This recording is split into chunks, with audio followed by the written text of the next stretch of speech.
के बाबरकत नाम में आप सबका सलाम। मेरा नाम है किंजा मकसूद। आप देख रहे हैं किंजा ब्लास्ट चैनल। अगर आपको मेरी वीडियो से बरकत मिलती है तो दूसरों के साथ शेयर किया करें ताकि आपके वसीला से दूसरे भी खुदा उनके कलाम को सुन सके और बरकत को हासिल कर सके।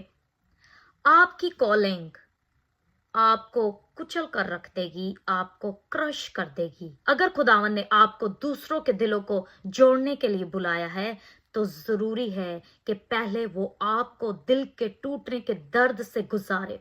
अगर खुदावन ने आपको नबूवत के लिए बुलाया है तो आप देखेंगे कि आप अपनी जुबान पर काबू पाने की कोशिश में जद्दोजहद में लगे रहेंगे।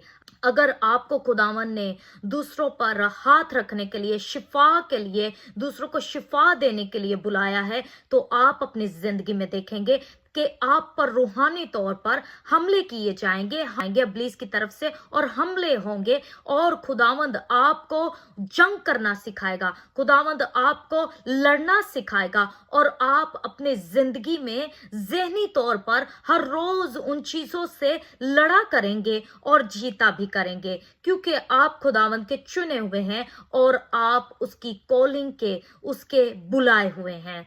अगर आपकी ये कॉलिंग है तो ये चीजें आपके साथ होना जरूरी है। अगर खुदावन ने आपको दूसरों को मजबूत बनाने के लिए बुलाया है तो पहले आपको वो मजबूत बनाएगा, आपको बहुत सी आजमाइशों में से गुजारेगा, आपको बहुत से दर्द में से, तकलीफ में से, ऐसे ऐसे मुश्किलात पर्पसेस में से वो गुजारेगा जिससे निकलना आसान नहीं होगा, क्योंकि आपकी कॉलिंग, आपकी असाइनमेंट बड़ी है। कि खुदावन ये सब कुछ क्यों आपके साथ करेगा? क्योंकि वो आपको रिस्पॉन्सिबल बनाना चाहता है, उस बड़े ओहदे के काबिल बनाना चाहता है। वो आपको हम्बल बनाना चाहता है, वो आपको सच्चा बनाना चाहता है, ट्रू वर्शिपर अपना बनाना चाहता है, आपको दूसरों से मुख्तलिफ और ताकतवर बनाना चाहता है। इसलिए ये सब चीजें खुदावंद आपके साथ करेगा। आपने देखा होगा कि जैतून का तेल बगैर दबाव के नहीं निकलता। जब आप इन दुखों, तकलीफों, आजमाइशों को अपनी जिंदगी में देखें तो खुदावंद की ये वर्स को याद करें कि वो कहता है कि वो शिकस्ता दिलों के नजदीक है और खस्ता जानों को बचाता है। जब आप अपनी कॉलिंग में बहुत से दर्द, तकलीफ से गुजरते हों तो याद रखें कि उसका वादा है कि वो आपके नजदीक है, बहुत करीब है, और वो आपको बचाएगा क्योंकि उसका वादा है। खुदावन क्या कहता है यसू के शमौन अब्लीस ने तुम लोगों को मुझसे मांग लिया है ताकर गेहूं की तरह फटके। अब्लीस चाहता है कि जिसकी जिंदगी में एक बड़ी कॉलिंग है, अब्लीस चाहता है कि मैं उसको आजमाऊं, इस तरह से गेहूं की तरह से फटकूं और खुदावन को बताऊं कि ये बंदा तेरे साथ खड़ा नहीं रह सकता।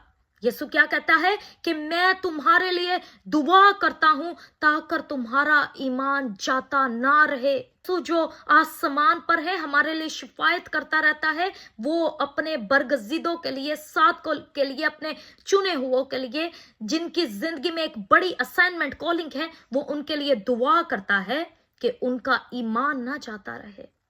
जब हम दूसरा ग्रंथियों उसके 12:9 में पढ़ते हैं कि खुदावंद कहता है कि तेरा फजल मेरे लिए काफी है, और मेरी ग्रंथियों 2 उसके 12 उसके 9 में लिखा है कि मेरी कुदरत कमजोरी में पूरी होती है। खुदावंद आपकी स्ट्रेंथ में काम नहीं करता, वो आपकी वीकनेस में काम करता है। जब आप पूरी तरह से टूट जाते हैं, कमजोर हो जाते हैं, नाउमीद हो जाते हैं, तब खुदावंद अपने बड़े काम को आपकी जिंदगियों में करता है। और पौलुस रसूल कहता है कि मैं खुश होता हूं और अपनी कमजोरी पर फक्र करता हूं ताकि खुदावंद यीशु की कुदरत मुझ पर छाई रहे। Praise hallelujah. इसलिए मेरे बहन भाइयों, खुदावंद आपको कुचल इसलिए रहा है क्योंकि वो आपको कीमती मसा का तेल बनाना चाहता है, आपको फलदार बनाना चाहता है, आपको इख्तियार देना चाहता है। अगर आप इख्तियार को चाहते हैं तो आपको अपना आप पूरी तौर से खुदावंद के ताबे करना होगा, फिर ही वो आपको अथॉरिटी वाला बनाएगा, फिर ही वो आपको इख्तियार वाला बनाएगा। और आपने देखा होगा कि जब तक एक बीज पूरे तौर से जमीन में मर ना जाए वो फल नहीं लाता। इसी तरह आपको अपनी खुदी का इनकार करना होगा, अपनी सलीब को उठाना होगा, अपने आप को मारना होगा, फिर ही आप फल लाएंगे। बहुत से लोग आजकल प्रोटोकॉल चाहते हैं, इज्जत चाहते हैं, इज्जत चाहते हैं। आप क्यों इज्जत चाहते हैं? आप क्यों प्रोटोकॉल चाहते हैं? आप क्यों ऑनर चाहते हैं? आप क्यों पावर चाहते हैं? क्योंकि आप अभी तक मरे नहीं हैं। जब तक आप मरेंगे नहीं तब तक आप दूसरों को हील नहीं कर सकते, दूसरों को शिफा नहीं दे सकते, दूसरों की जिंदगियों में काम नहीं कर सकते, रूहों को बचा नहीं सकते जब तक आप खुद मरेंगे नहीं। मैंने बहुत से पास्टरों को, बहुत से खुदावंद के लोगों को देखा है कि वो कहते हैं कि हमें प्रोटोकॉल मिले, हमारी इज्जत की जाए। मुझे समझ नहीं आती आपकी इज्जत क्यों की जाए, आपको ऑनर क्यों किया जाए, आपको प्रोटोकॉल क्यों दिया जाए। अगर आपको कोई देता है प्रोटोकॉल, इज्जत देता है, ऑनर करता है, ये अच्छी बात है। लेकिन अगर आपको ऑनर कोई नहीं करता, आपको कोई इज्जत नहीं देता, आपको कोई प्रोटोकॉल नहीं देता, तो इसका मतलब ये नहीं है कि वो शख्स आपकी इज्जत नहीं करता, आपसे मोहब्बत नहीं करता। क्या पता खुदावन ये चीजों को अलो कर रहा है ताकि आप हम्बल हो जाएं, ताकि आप रिस्पॉन्सिबल बन जाएं, ताकि आप सच्चे बन जाएं।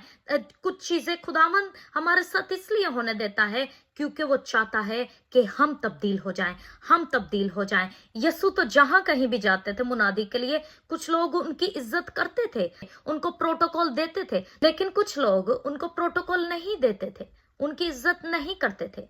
इसका मतलब ये नहीं कि यसु ने खिदमत करना, खुशखबरी फैलाना छोड़ दिया, उन लोगों को छोड़ दिया जो उसकी इज्जत नहीं करते थे। ये नहीं खुदावन ने किया कि उन लोगों को शिफा नहीं दी जो लोग उसकी इज्जत नहीं करते थे। ये नहीं किया कि उनको उस तकलीफ में, उस दर्द में छोड़ दिया जो लोग उसकी इज्जत नहीं करते थे। ऐसा यीशु ने नहीं किया। आजकल क्या होता है कि अगर आप लोगों की इज्जत नहीं करेंगे, उनको ऑनर नहीं करेंगे, उनको प्रोटोकॉल नहीं देंगे, तो वो लोग क्या करेंगे? वो लोग कहेंगे ए शख्स बदतमीज है, एनू नहीं मैं बुलाना, ठीक है।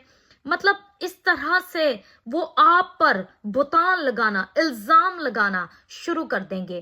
क्या पता खुदावन ने ही उस शख्स के दिल को इस तरह से आपके लिए किया है कि वो आपके साथ बिहेव इस तरह से कर रहा है। क्या पता आपके अंदर कुछ ठीक होना बाकी है जिसकी वजह से खुदावंद आपके साथ ये कर रहा है। मेरी जिंदगी में ये हुआ है कि मैंने कभी भी इन चीजों पर गौर नहीं किया। अगर कोई इज्जत देता है तो खुदावंद का शुक्र अदा है, उसके नाम को जलाल मिलना चाहिए। अगर कोई नहीं इज्जत देता तो मैं इस चीज को अपने दिल पर नहीं लेती, मैं ऑफेंसिव नहीं होती। आप भी ऑफेंसिव होना छोड़ दें, क्योंकि दुनिया में और जिंदगी में हर तरह के लोग आपको मिलेंगे। क्यों मिलेंगे? क्योंकि आप खुदावंद का काम कर रहे हैं, और खुदावंद हर तरह के लोगों को आपकी जिंदगी में लेकर आएगा ताकि आप उनसे अच्छा और बुरा चीज को सीख सके और हिकमत को सीख सके। अगर खुदावंद ने आपको दूसरों को सिखाने के लिए, टीचिंग के लिए, प्रीचिंग के लिए बुलाया है, तो वो पहले आपकी हिकमत को टेस्ट करेगा। आपकी हिकमत परखी जाएगी। क्यों परखी जाएगी? ताकि आपका पैगाम खालिस हो जाए, खालिस बन जाए, दूसरों की रूहों को छुए, दूसरों की जिंदगियों को तब्दील करे। इसलिए खुदावंद पहले अपने बंदा के जहन को, हिकमत को, दिल को परखता है, फिर दूसरों के आगे पेश करता है। खुदावंद आप सबके साथ हो। God bless you.